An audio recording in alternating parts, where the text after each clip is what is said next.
and I'm extremely glad and grateful to be sober here tonight.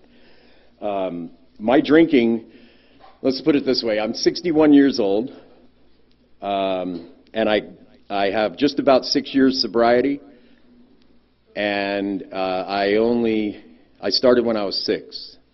So you do the math, that's a long time. It's about 50 years I drank.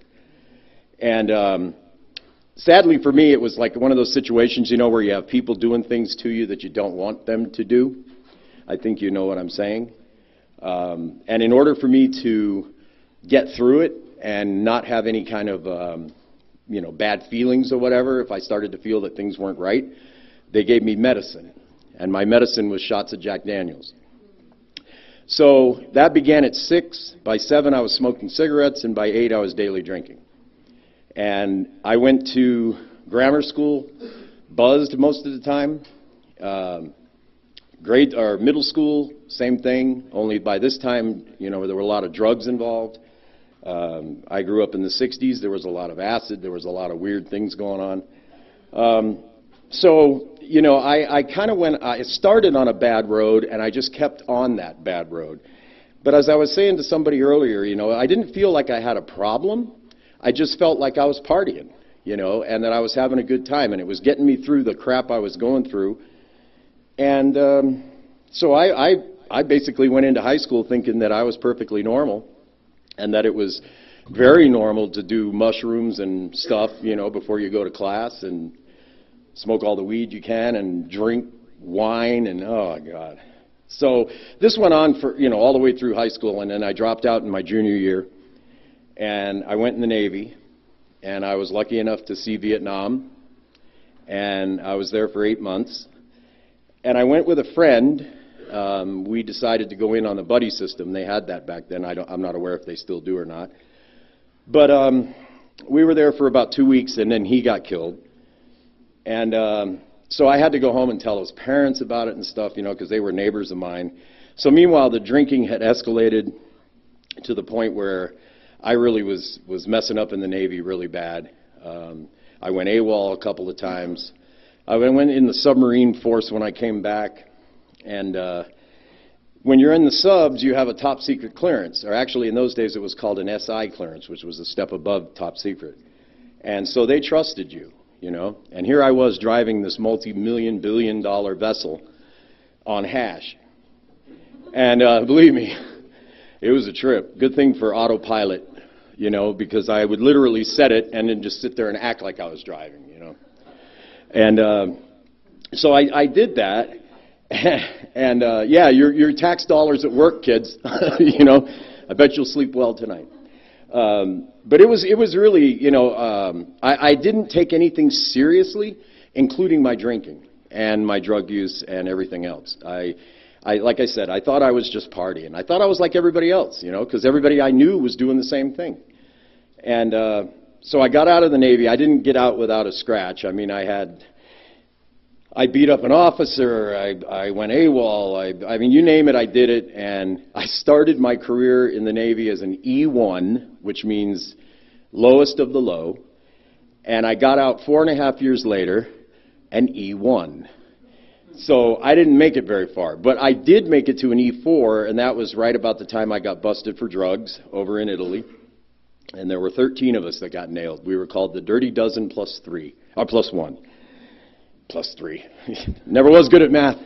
And so anyway, we sat in Italian prison for 3 months, and luckily one of the guys in our group, his dad was a congressman or senator or something from Illinois, and we were finally able to write letters. He got us out.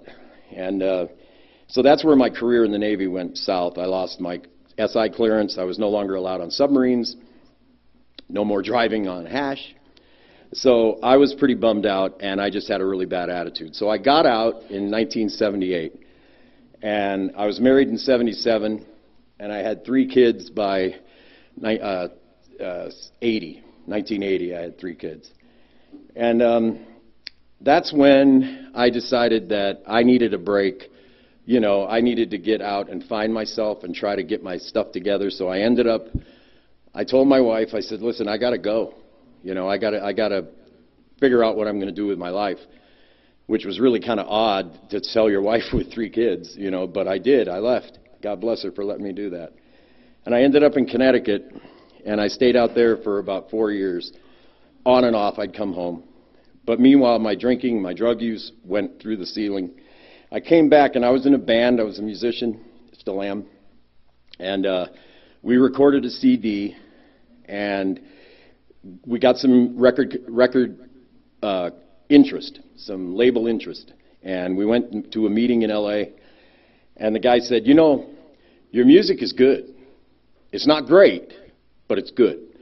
We don't deal with good. We deal with great. But he says, what we can do for you is we'll put you on the road as a permanent opening act for all these big name bands. And so we were a Southern rock opening act. And we did that for 18 years. And during that time, if I thought my drinking and my drug use was pretty heavy before, wow, these guys know how to party. And money's no object. And so what turned out to be the last tour I went on, my daughter, who at the time was 19, she's now 39. At 19, she decided she wanted to go with me. See what it's like on the road with Dad. Well, we got out there, we got on the bus. I kept her away from everything for about 3 days. When it was all said and done, we were doing lines together, we were smoking weed together, we were drinking whiskey together, it was just insanity. And this was my daughter. And I couldn't understand, you know, I didn't know where I'd gone wrong, you know. Well, I kind of knew where I'd gone wrong. I was doing lines with my daughter, you know. That's probably where I went wrong. But we got home, and I should also say, I had a full-time job, too. And when I would go out on the road, they would get a guy to replace me for the time I was gone. I ran a printing press. So my daughter worked with me, and we were driving to work after about a week after coming off the road, and she said, you know, Dad, I just wanted to tell you that trip we just took, and I said, yeah. She said, that's probably going to be the most fun I've ever had or ever will have in my life, but I don't ever want to do that again. And to this day, she hasn't drank a drop. She has a 13-year-old daughter, my granddaughter, who I've only seen twice in 13 years. I divorced their mother in 1980. I'm sorry, not 1980, in 2005. And see how quickly they forget. Well, I'm making this shit up. No, so, come on. So, anyway, I divorced her in 2005, and I immediately hooked up with another lady. And at that time, I had quit drinking on my own. I was dry drunk for a year because of some stupidity that I had put out there a year earlier.